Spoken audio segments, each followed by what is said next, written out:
खेळाडू साक्षी पाडळे हिची पोलीस खात्यात निवड, कुपवाडमधील विविध संस्था मंडळ व मान्यवरांच्या हस्ते सत्कार।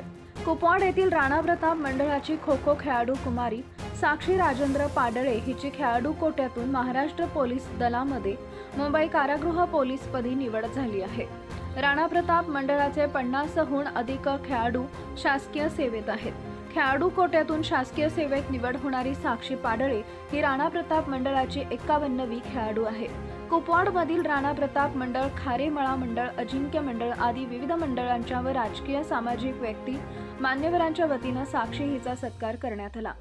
यावेळी साक्षी हिचे वडील राजेंद्र पाडळे, सुनीता पाडळे, अश्विनी पाडळे, अनिता पाटील, विजय पाडळे आदी उपस्थित होते। राणा प्रताप मंडळाचे अध्यक्ष महावीर पाटील, उपाध्यक्ष अजित पाटील, रमेश पाटील, प्रशिक्षक संतोष कर्नाळे, प्राध्यापक सचिन चव्हाण, संजय हिरकुर्बे, महेंद्र पाटील, विजय पाडळे, महेश कर्नाळे, अतुल पाटील, प्राध्यापक विजय पाटील, सागर नर्देकर, प्रमोद बालकर, शीतल अक्कीवाटे, अनिल पाटील, धनपाल अडमुठे, महावीर राजोबा, स्वप्नील पाटील, शेखर स्वामी, वासुदेव जमदाडे, शीतल कर्नाळे, अभिजित सुतार, पोपट नर्देकर, विशाल बन्ने, शिवसागर पाटील आदींची साक्षीला मार्गदर्शन